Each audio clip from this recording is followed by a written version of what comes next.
नमस्कार। आज पाकिस्तान में नवजोत सिंह सिद्धू ही हेडलाइन बने, सिद्धू ही ब्रेकिंग न्यूज है। पाकिस्तानी जनता के बीच सिद्धू ही हॉट टॉपिक है, क्योंकि आज नवजोत सिंह सिद्धू ने बताया पाकिस्तान के प्रधानमंत्री इमरान खान उनके बड़े भाई हैं। इसके बाद सिद्धू पाकिस्तान में जरूर हीरो बन गए, लेकिन हिंदुस्तान में उनका विरोध शुरू हो गया। आखिर सिद्धू को पाकिस्तान से इतना प्यार क्यों है? पाकिस्तान जाकर वो देश और प्रधानमंत्री के बारे में क्या क्या बोलते हैं, देखिए एक खास रिपोर्ट। मेरा बड़ा भाई, मेरा बड़ा भाई, उसमें बहुत प्यार। मेरा बड़ा भाई, मेरा बड़ा भाई, उसमें बहुत प्यार। पाकिस्तान में कदम रखते ही सिद्धू का एक बार फिर पाकिस्तान के प्रधानमंत्री इमरान खान के लिए प्रेम उमड़ पड़ा। हिंदू में कांग्रेस को आईएस और बोको हराम दिखता है। हिंदू में कांग्रेस को आईएस और बोको हराम दिखता है। इमरान खान में कांग्रेस को भाई जान दिखता है। पूरी कांग्रेस कहती है ठोको ताली, ठोको ताली, ठोको ताली। जैसे ही सिद्धू का वेलकम करतारपुर में पाकिस्तानी अधिकारियों ने किया, सिद्धू ने पहले उनको गले लगाया, फिर इमरान खान की तारीफ में कसीदे पढ़ने शुरू कर दिए। I am CEO of Kartarpur sir. Sir, on behalf of Prime Minister साहब, अरे हुकूमत पाकिस्तान सबकी तरफ से सर आपको खुशामदीद सर। मेरा बड़ा भाई, Very warm. मेरा बड़ा भाई, उसमें बहुत प्यार। We have been waiting for this day for so long. Yes, sir. Very बहुत warm प्यार। welcome. Thank you. God bless. Thank you. Thank you. I am honored. I am honored. I do not deserve this, Sir, but thank you very much. Navjot Sidhu अच्छी तरह से जानते थे उनके बोले गए एक एक अल्फाज पाकिस्तान में ब्रेकिंग न्यूज बनेंगे, हिंदुस्तान में इसका रिएक्शन होगा। लेकिन बावजूद इसके उन्होंने बिना संकोच किए इमरान खान पर शहद भरी कमेंट्री जारी रखी। एक दानिशमंद वजीर आजम दी इच्छा शक्ति, पठान दी जबान, उधरों ताड़ी दूजे हथ नाल वजाउंदे मोदी साहब दा इस्तकबाल ते ए मुकद्दस लांघा खुलिया। इसके बाद जो हेडलाइन पाकिस्तान में बनी, उसको देखने के बाद आपका मूड जरूर खराब हो जाएगा। पाकिस्तान के पब्लिक न्यूज ने लिखा, पाकिस्तान में नवजोत सिंह सिद्धू आए, उन्होंने कहा इमरान खान मेरा बड़ा भाई। पाकिस्तान की दुनिया न्यूज की हेडलाइन है, सिद्धू ने आते ही सबको अपने अलग अंदाज में खुश कर दिया।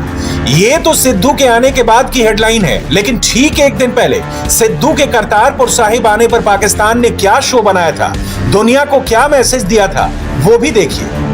नवजोत सिंह सिद्धू ने दुनिया में इमरान खान और आर्मी चीफ कमर जावेद बाजवा का डंका बजा दिया। यानी पाकिस्तान भी जानता है, मानता है, नवजोत सिद्धू पाकिस्तान आएंगे तो इमरान खान और बाजवा का डंका ही बजाएंगे। नवजोत सिद्धू ने इस बार जिस शख्स को गले लगाया, जिसके सामने वो इमरान खान को बड़ा भाई बता रहे थे, वो पाकिस्तान सेना का ब्रिगेडियर लतीफ है। करतारपुर साहिब को पाकिस्तान अपने नापाक मकसद के लिए इस्तेमाल करता है। वहां पर आईएसआई के एजेंट भी मौजूद रहते हैं और करतारपुर साहिब की पूरी जिम्मेदारी पाकिस्तानी जनरल बाजवा के खासम खास सीओ ब्रिगेडियर लतीफ पर है। गले लगाने की आदत सिद्धू की काफी पुरानी है। पहले जब सिद्धू पाकिस्तान गए थे तो उन्होंने पाकिस्तानी जनरल बाजवा को गले लगाया था। इस बार पाकिस्तानी ब्रिगेडियर को गले लगाया।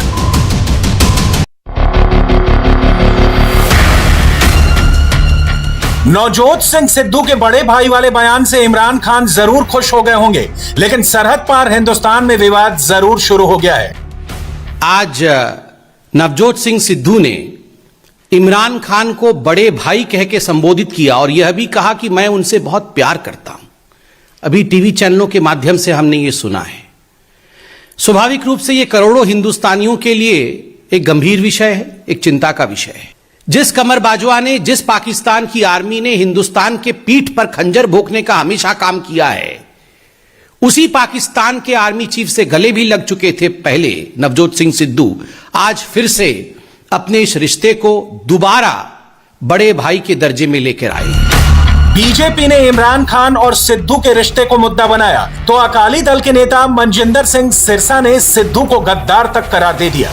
जो आज नवजोत सिद्धू ने पाकिस्तान के प्रधानमंत्री को अपना बड़ा भाई बताया, देखिए ये हमारे उन शहीदों का अपमान है, उन जवानों की तौहीन है जो बॉर्डर पे अपने दुश्मन के साथ लड़ते हैं और उसी दुश्मन के जो उनको मरवाने के हुक्म देता है उसके प्रधानमंत्री को ये कहना मेरा बड़ा भाई है, मुझे लगता है कि मेरी ही नहीं, खाली देशवासियों की नहीं, बल्कि आज अगर आर्मी के किसी जवान से पूछा जाए तो वो भी ये जरूर कहेगा कि ये देश का एक गद्दार है।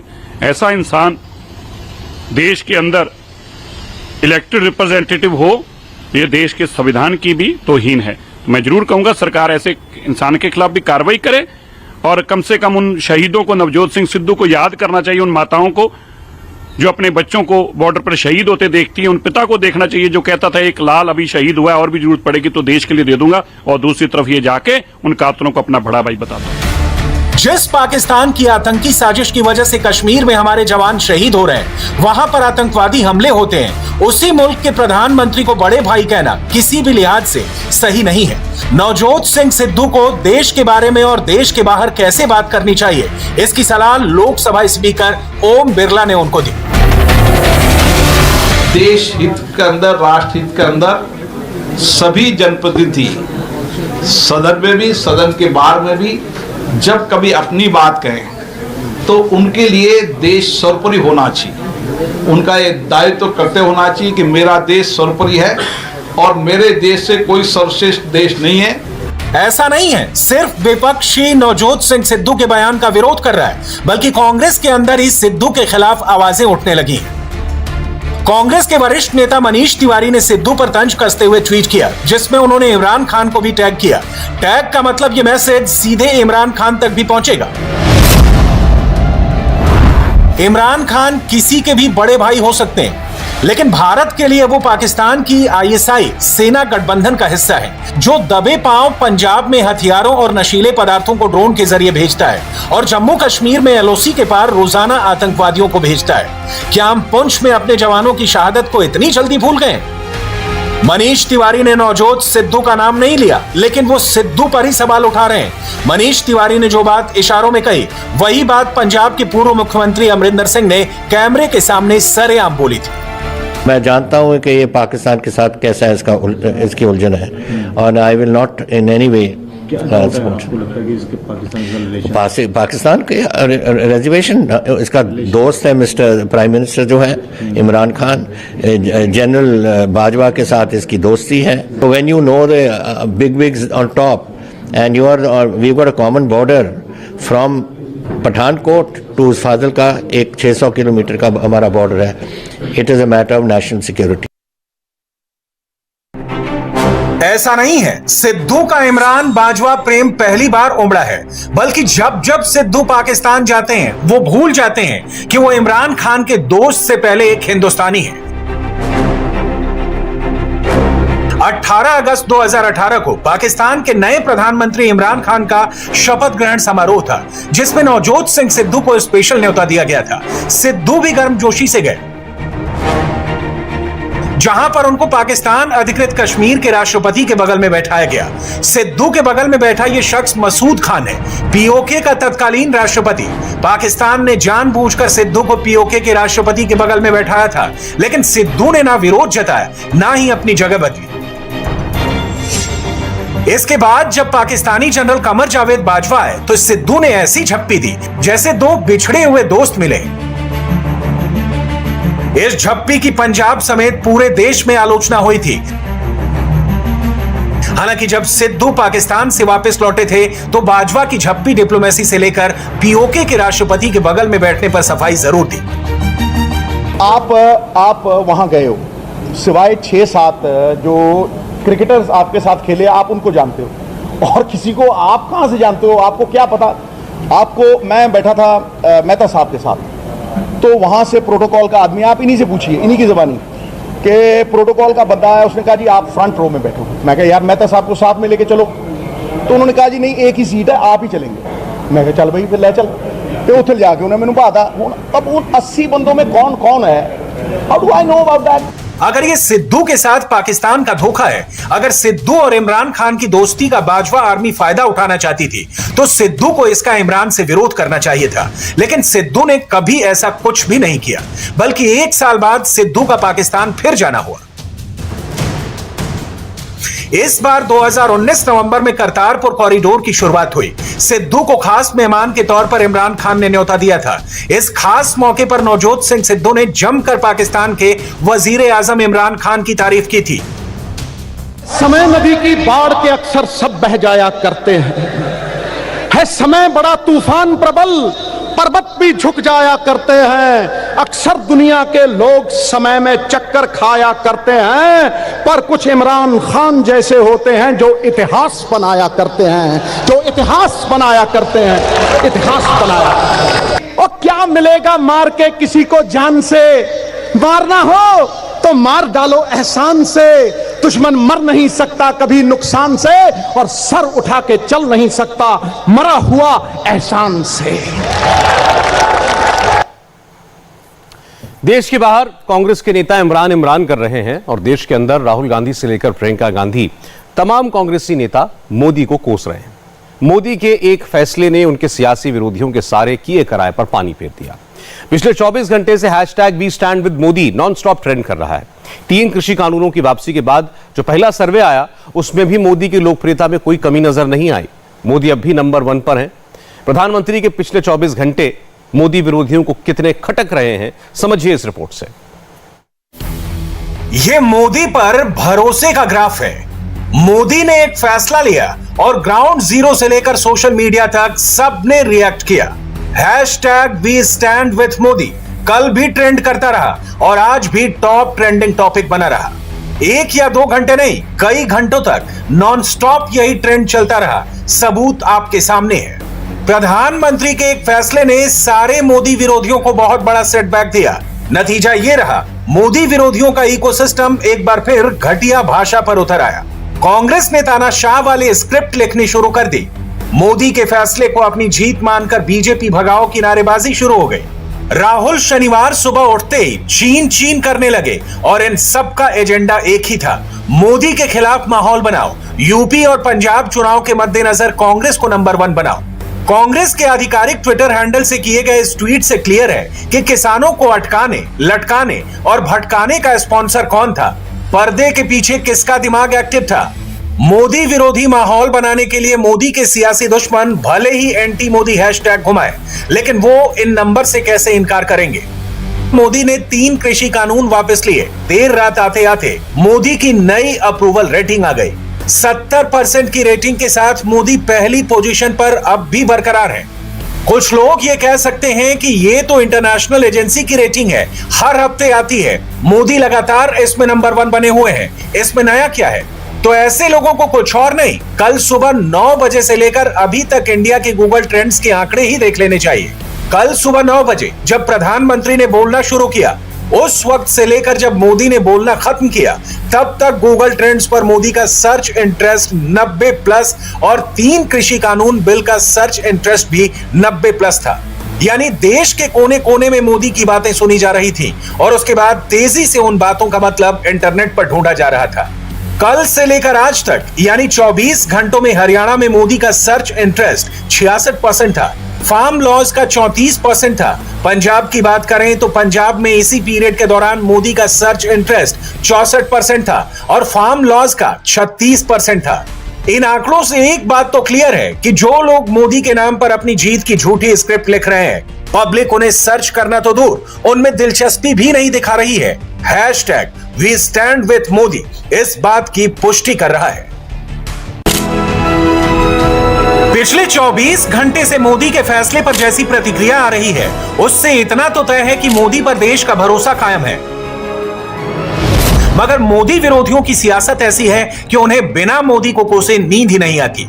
आज का लेटेस्ट सैंपल यूपी की सीएम बनने का सपना देख रही प्रियंका गांधी का है। आज प्रधानमंत्री मोदी लखनऊ में थे, डीजीपी कॉन्फ्रेंस में थे, देश की आंतरिक सुरक्षा पर चर्चा कर रहे थे, भविष्य के प्लान पर बात कर रहे थे। लेकिन प्रियंका गांधी ने इसमें भी सियासत का मौका नहीं छोड़ा। पहले ट्विटर पर मोदी को लिखी चिट्ठी रिलीज की।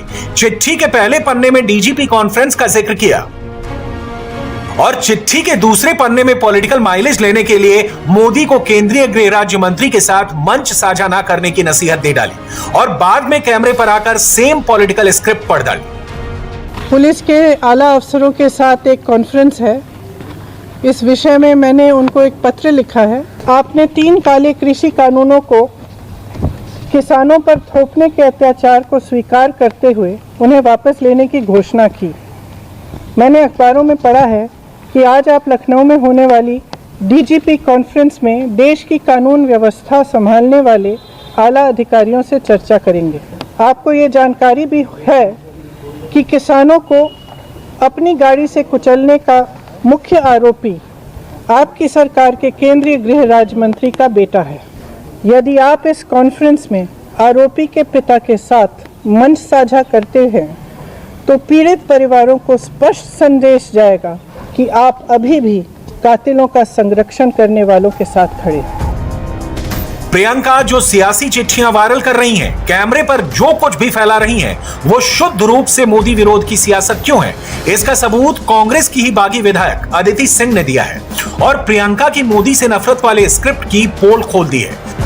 लखीमपुर की जो भयानक घटना थी उस पे आज की तारीख पे सीबीआई जांच चल रही है। सुप्रीम कोर्ट स्वयं उसका संज्ञान ले रहा है और सीबीआई और सुप्रीम कोर्ट इन संस्थाओं पे भी अगर उनको भरोसा नहीं है तो मुझे समझ में नहीं आ रहा उनको फिर किस चीज पे भरोसा है।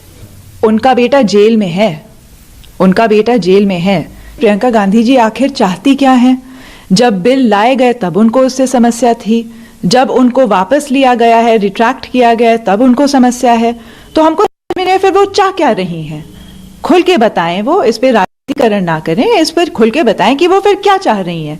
ये क्लियरली बस मैटर को पॉलिटिसाइज कर रही हैं, क्योंकि वाकई अगर उनको किसानों से लगाव होता तो कल का जो ऐतिहासिक दिन था जब माननीय आदरणीय प्रधानमंत्री जी ने 3 कानूनों को वापस लिया, उन्होंने ये साबित किया कि जनता राजा है, जो जनता चाहेगी वही होगा। हमने जनता की आवाज सुनी, जनता अगर इन 3 बिलों को स्वीकार नहीं कर रही है तो हम इनको वापस लेते हैं, सीधी सी बात है। तब भी वो इससे असंतुष्ट हैं, तो हमको तो यही नहीं समझ में आ रहा है कि वो क्या चाह रहे हैं। फिर अब तो राजनीति करने के मुद्दे भी खत्म हो गए उनके पास। कांग्रेस की बागी विधायक ने तो प्रियंका गांधी की सियासी चिट्ठी को एक्सपोज कर दिया, लेकिन अगर आप ये सोच रहे हैं कि 3 कृषि कानून खत्म होने से मोदी विरोधी चुप होकर बैठ जाएंगे तो ऐसा बिल्कुल नहीं है। और ये बात मोदी भी अच्छी तरह से जानते हैं, आगे क्या होने वाला है मोदी को इसका ठीक ठाक अंदाजा है। क्योंकि 3 कृषि कानून पर मोदी विरोधी पॉलिटिकल हंगामा करने वालों ने अब नया राग अलापना शुरू कर दिया है और इस बार सीए एनआरसी हटाओ के फेवर में माहौल बनना शुरू हो गया है। खबरें भी छपने लगी हैं, कैमरे पर रिएक्शन भी आने लगे हैं, यानी शाहीन बाग रिटर्न्स की स्क्रिप्ट लिख ली गई है। और इतना तय मानिए कि इसमें भी कांग्रेस सहित सारे मोदी विरोधी आग लगाने की तैयारी में अभी से जुट गए होंगे। हमारा नजरिया ये है और हम ये समझते हैं कि चूंकि जनता की ताकत हर ताकत से मुल्क की, चाहे वो असेंबली की हो या पार्लियामेंट की हो, जनता की ताकत उससे ज़्यादा भारी और भरकम ताकत है। इसलिए मुसलमानों के सिलसिले के अंदर भी इस बिल को वापस लिया जाए जो वो बना रहे हैं। हम समझते हैं कि आगे तक जाना चाहिए और सरकार को CAA-NRC के बारे में भी गंभीरता से विचार करना चाहिए कि जिस कानून की वजह से बहुत बड़ी संख्या लोगों की इसको संविधान के खिलाफ समझ रही है, संविधान में जो बराबरी का अधिकार है उसके खिलाफ समझ रही है कि धर्म के आधार पर नागरिकता को और सिटीजन को आप डिफाइन नहीं कर सकते, किसी को देने या न देने की बात। तो ये हमारे देश की और संविधान की एक पहचान है और एक बुनियादी सवाल है और जिस पर बहुत बड़ी संख्या में लोगों ने 1 साल तक उस पर विरोध किया। तो अभी भी वो लोगों की डिमांड बाकी है, चाहे CAA हो, चाहे NRC हो, चाहे NPR हो, चाहे कुछ और हो, माइनॉरिटीज के लिए या मेजॉरिटीज के लिए जो भी कानून बने हैं 2014 के बाद जो सरकार चली थी वो मैं कह सकता हूं कि कुछ ठीक थी, ठीक तो नहीं थी लेकिन बर्दाश्त करने के काबिल थी। 2019 के बाद सरकार ने जिस तरीके से सरकार चलाई है, भारत सरकार जो चली है वो बिल्कुल ठीक नहीं है और सारी दुनिया में भारत का नाम बदनाम हो रहा है, प्रधानमंत्री पर आलोचना हो रही है सारी दुनिया में। ये ऑडियो क्लियर इंडिकेशन दे रहे हैं कि आने वाले समय में क्या होने वाला है और कैसे मोदी विरोधी माहौल बनाने के लिए एक नए तरीके से नई प्लानिंग के साथ गड़बड़ी फैलाई जा रही है। लेकिन जो लोग मोदी को इतना कमजोर समझने की भूल कर रहे हैं वो सावधान हो जाए, क्योंकि देश हित में मोदी अगर एक कदम पीछे जा सकते हैं तो 2 कदम आगे जाकर सख्त फैसले भी ले सकते हैं। वो जनता की डिमांड नहीं है, नेताओं की डिमांड है। और वो सोच रहे होंगे कि जैसे किसान का बिल वापस हो गया वैसे वो वापस हो जाएगा। नहीं वापस हो सकता, इसलिए क्योंकि कश्मीर में निश्चित तरीके से जो पहले वहाँ पर तिरंगा नहीं फहरता था, भारत का संविधान नहीं लागू था, अब संविधान लागू है वहाँ पे। इस बिल को वापस करने की जो मांग कर रहे हैं वो गलतफहमी के शिकार है। और यह मान लीजिए कि हाँ वो भी गलत है, वो जो मांग कर रहे हैं उसका भी, सीए का भी जो गलत मांग कर रहे हैं। तीनों कृषि कानूनों की वापसी का फैसला सुनाते वक्त मोदी ने जब ये कहा कि जो किया किसानों के लिए किया और जो फैसला लिया वो देश के लिए लिया, वो यूं ही नहीं लिया, क्योंकि मोदी को पता था पर्दे के पीछे बहुत बड़ी साजिश रची जा रही थी और देश हित में मोदी ने पॉलिटिकल हित को किनारे कर दिया। आज लखनऊ के डीजीपी कॉन्फ्रेंस के दौरान आला अधिकारियों से मंथन करते वक्त भी मोदी को एक एक डिटेल मिली होगी, आगे के एक्शन प्लान पर चर्चा जरूर हुई होगी। और इतना तय मानिए कि कल की तरह भविष्य में भी अगर राष्ट्र हित में कोई मुश्किल फैसला लेने की घड़ी आएगी तो मोदी पीछे नहीं हटेंगे। और जो लोग अभी से सीएए और एनआरसी के नाम पर मोदी को नए सिरे से घेरने की साजिशें रच रहे हैं, उन्हें जोर का झटका धीरे से लगना तय है। तो आज राजस्थान की सियासत में बहुत बड़ा डेवलपमेंट हुआ है। 3 बड़े मंत्रियों के इस्तीफों के बाद आज मुख्यमंत्री अशोक गहलोत ने अपनी पूरी कैबिनेट को बदलने का फैसला कर लिया। जयपुर में सीएम हाउस में कैबिनेट मीटिंग के दौरान उन्होंने अपने सभी 21 मंत्रियों के इस्तीफे ले लिए। यानी अब नए सिरे से पूरे मंत्रिमंडल का विस्तार किया जाएगा, कैबिनेट तैयार होगी। इसके लिए कल 2 बजे कांग्रेस मुख्यालय में बैठक भी होगी। मंत्रिमंडल विस्तार को लेकर आखिरी फैसला यही होगा और फिर शाम 4 बजे नए मंत्रियों का शपथ ग्रहण होगा। आज के इस डेवलपमेंट से इतना तो तय है कि अब कई नए चेहरों को मौका मिल सकता है, लेकिन इस पर कैबिनेट एक्सपेंशन के बाद क्या पायलट को भी गहलोत के पैरेलल खड़ा किया जाएगा? क्या दिल्ली से गहलोत के लिए कोई बड़ा संकेत आया है? इस रिपोर्ट में जानिए गहलोत मंत्रिमंडल विस्तार की पूरी इनसाइड स्टोरी। क्या कैबिनेट का चेहरा बदलने से राजस्थान कांग्रेस का झगड़ा सुलझ जाएगा?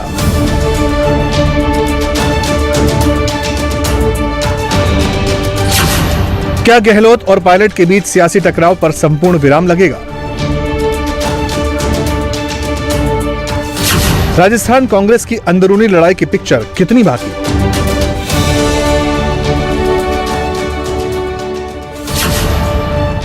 ये सारे सवाल इसलिए क्योंकि राजस्थान में एक बार फिर नए सिरे से मंत्री बनाने की कवायद शुरू हो चुकी है। शाम को अशोक गहलोत ने अपने कैबिनेट की मीटिंग बुलाई। मीटिंग में दिल्ली से आए राजस्थान कांग्रेस के प्रभारी अजय माकन भी मौजूद थे। मंत्रियों को साफ साफ कह दिया गया कि अब नए सिरे से कैबिनेट तैयार होगी, मंत्रिमंडल का पुनर्गठन होगा और इसमें कई दूसरे नेताओं को एडजस्ट किया जाएगा। फॉर्मूला ये निकला है कि अब सचिन पायलट के कैंप को भी मौका मिलेगा। सचिन पायलट ग्रुप के कुछ विधायकों का मंत्री बनना तय है। इसी तरह कुछ निर्दलीय और बीएसपी से कांग्रेस में शामिल हुए विधायक भी मंत्री बनाए जा सकते हैं। अशोक गहलोत ने सभी विधायकों को जयपुर रहने के लिए कह दिया है। नेताओं का जयपुर पहुंचने का सिलसिला शुरू भी हो चुका है, लेकिन मंत्री कौन बनेगा, किसे जगह मिलेगी, इस पर खुलकर कोई कुछ बताने को तैयार नहीं। सोनिया गांधी जी के नाम पर सबने इस्तीफे एक साथ बड़े मन से, बड़े हक से, हंसते हुए सबने दिए इस्तीफे। ये तो पार्टी जो तय करती है, हम सब कार्यकर्ता है वो सब डिसाइड करते हैं। आज के दिन तो पार्टी का सुबह हमने किसान विजय संकल्प दिवस मनाया, इतनी बड़ी तादाद में लोग इकट्ठा हुए, लोगों का जोश खरोश। अभी वल्लभनगर चुनाव जीते हैं, दरियावत जीते हैं।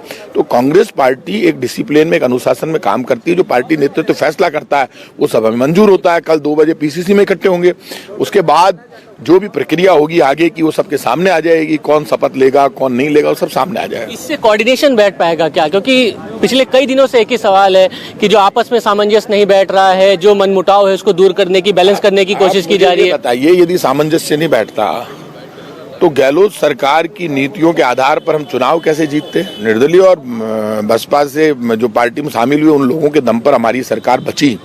अब सरकार हमारी बची तब मुख्यमंत्री जी ने खुद ने कहा था मैं सबका अभिभावक हूँ। तो मुख्यमंत्री खुद तीसरी बार मुख्यमंत्री हैं, और वो कांग्रेस की पार्टी की संस्कृति को, डिसिप्लिन को, कब कांग्रेस का क्या एक्शन होना चाहिए, पार्टी कैसे मजबूत होनी चाहिए, वो ज्यादा समझते हैं। तो ये मानकर चलिए जो खुद बहुत एक्सपीरियंस और बहुत सीनियर लीडर हैं, तो वो माखन साहब से और पार्टी नेतृत्व से बात करके निश्चित रूप से अच्छा फैसला लेंगे। कोई ड्रॉप कितने हो रहे हैं, कुछ बता सकते हैं? आखिरी सवाल, कितने ड्रॉप हो रहे हैं? देखिए, कौन ड्रॉप होगा, कौन आएगा, अब ये सब फैसला करना पार्टी नेतृत्व का काम है।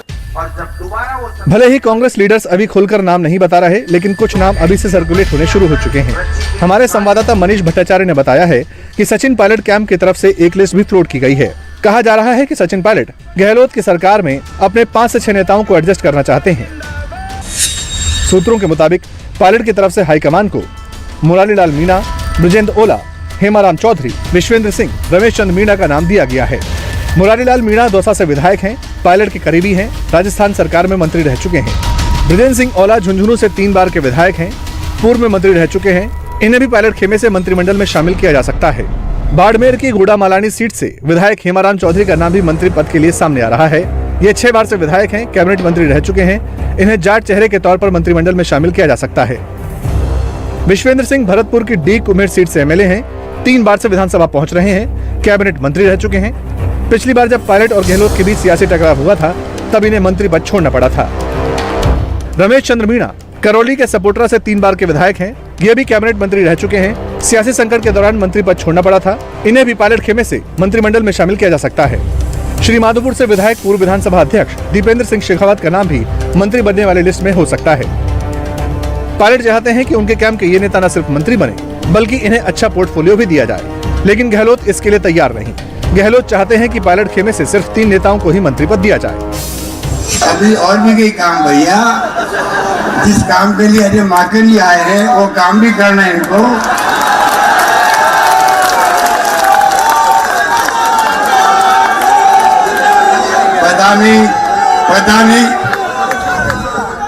पता नहीं क्या फैसले होंगे, या तो हाईकमान जानता या ये जानते हैं। बेसब्री से इंतजार है हम सबको लॉटरी खुलने का। जहां तक बीएसपी से कांग्रेस में आए नेताओं का सवाल है, तो उनमें से भी कुछ नेताओं को मंत्रिमंडल में एडजस्ट किया जाना तय है।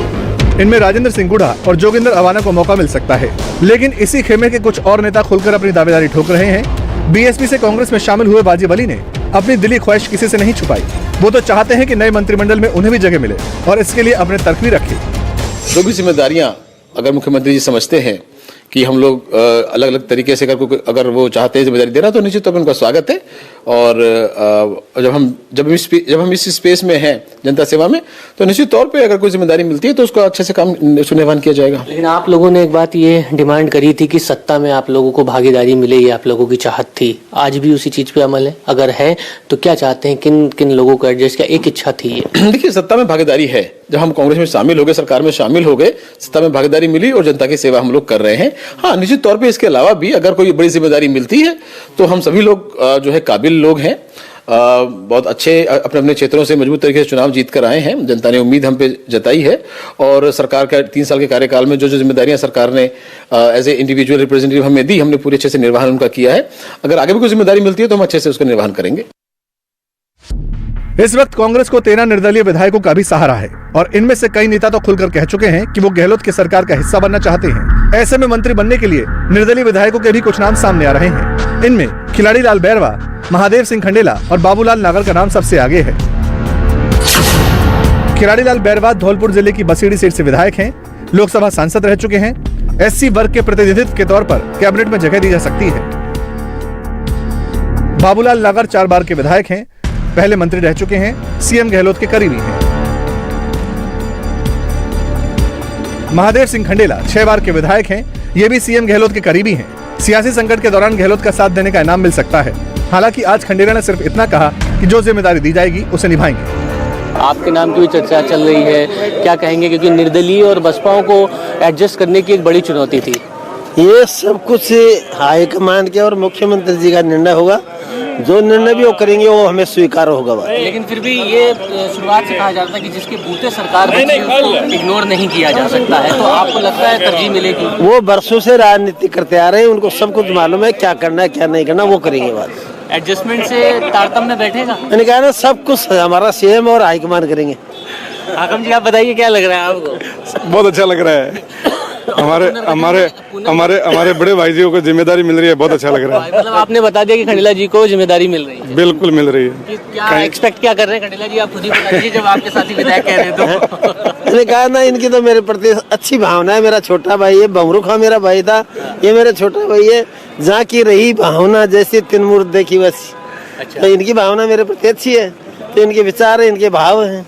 निर्दलीय और बसपा का ही एडजस्टमेंट जरूरी है, वो कारण उनके ऊपर है सब कुछ। ये सारी एक्सरसाइज शुरू कैसे हुई, इसे भी समझने की जरूरत है। असल में कल जैसे ही अजय माकन जयपुर पहुंचे, उन्होंने हेल्थ मिनिस्टर रघु शर्मा, शिक्षा मंत्री गोविंद डोटासरा और राजस्व मंत्री हरीश चौधरी के इस्तीफे की बात कह दी। बता दें कि कांग्रेस अब एक व्यक्ति एक पद की पॉलिसी फॉलो करेगी। इसी के बाद तीनों ने इस्तीफा सौंप दिया, जिसके बाद राजस्थान मंत्रिमंडल में 12 पद खाली हो गए। इन्हीं को भरने के लिए पूरी कवायद शुरू हो गई।